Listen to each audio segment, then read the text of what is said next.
Hello friends, നമുക്കിന്ന് ഇച്ചിരി ചക്കക്കറി ഉണ്ടാക്കാവേ. അതിന് വേണ്ടിയിട്ട് ഞാൻ കുറച്ച് ചക്കയൊക്കെ അരിഞ്ഞെടുത്തിട്ടുണ്ട്. ഇന്നലെ പറക്കി വെച്ചിരുന്നതാണ്. തേണ്ട ഞാൻ എടുത്തു അരിഞ്ഞ് വെച്ച് കുക്കറിലാണ് വെക്കുന്നത്. ഇന്ന് പെട്ടെന്ന് വേവാൻ വേണ്ടിയിട്ട്. അപ്പോൾ നല്ലോണം അങ്ങ് വേവും.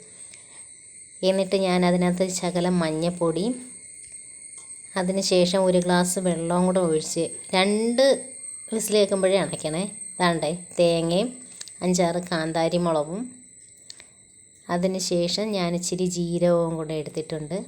അത് നല്ലതുപോലെ അരയ്ക്കണേ. നല്ല നമ്മൾ പച്ചടിക്കൊക്കെ അരയ്ക്കും പോലെ നല്ലതുപോലെ അരച്ചെടുത്തിട്ടുണ്ട്. വേണ്ടേ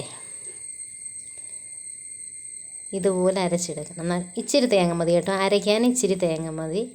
വറുക്കാൻ ഇച്ചിരി തോന വേണേ. തേണ്ടേ ചക്ക വെന്തിട്ടുണ്ട്. അതിനകത്തോട്ട് ഞാൻ ഇച്ചിരി മുളക് പൊടിയും കൂടെ ഇട്ട്, ഇല്ലെങ്കിൽ ഒരു കളർ കാണത്തില്ല കേട്ടോ. കുറച്ച് മുളക് പൊടിയും കൂടെ ഇട്ട് തേങ്ങ അരച്ചത് ഇച്ചിരി ലൂസായിട്ട് വെക്കണം. ഇല്ലെങ്കിൽ തേങ്ങ ഇടുമ്പോഴത്തേക്ക് തേങ്ങ വറുത്തതിടുമ്പോൾ നല്ല കട്ടിയാവും. ഇതിപ്പോൾ ഞാൻ ഇച്ചിരി നല്ല ലൂസായിട്ട് വെച്ചാലേ, ഇല്ലെന്നുണ്ടെങ്കിൽ കുറച്ച് കഴിയുമ്പോൾ കട്ടിയാവും. തേങ്ങ വറുത്ത് ഞാൻ വെച്ചിട്ടുണ്ട്.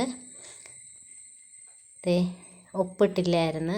ഉപ്പിട്ടിട്ടുണ്ട്. ഇപ്പോൾ ഉപ്പ് ആവശ്യത്തിന് ഇടണം കേട്ടോ. ഉപ്പിട്ട് തേങ്ങ വറുത്തത് ഞാൻ ഇട്ടിട്ടുണ്ട്. തേങ്ങ വറുക്കുന്നതിനകത്ത് തന്നെ ഞാൻ കടുകും ബാക്കി എല്ലാ സാധനവും ഇട്ട് കേട്ടോ. അതുകൊണ്ടാണ് കടുക് വറുക്കുന്നത് കാണിക്കാത്തത്. ഇവിടെ ഇങ്ങനെ വെക്കുന്നത്, അതുകൊണ്ടാണ്. അപ്പോൾ അതെല്ലാം മിക്സ് ചെയ്തു. നിങ്ങൾക്ക് വേണമെങ്കിൽ കടുക് വറുത്ത് വേറെ ഒഴിക്കായിരിക്കും. ഇവിടെ ഞാൻ ഇങ്ങനെ വെക്കുന്നതാണ് കണ്ടിട്ടുള്ളത്. അതുകൊണ്ടാണ് ഇങ്ങനെ വെക്കുന്നത് കേട്ടോ. ഞാൻ അതിനകത്ത് കടുവും കരിവേപ്പിലയും ഉള്ളിയും എല്ലാം കൂടെ ആ തേങ്ങ വറുക്കുമ്പോൾ തന്നെ അതിൻ്റെ കൂടെ അങ്ങ് ഇടും ഇവർ. പച്ചമുളകും അല്ല വറ്റൽമുളകും എല്ലാം കൂടെ ഇടും.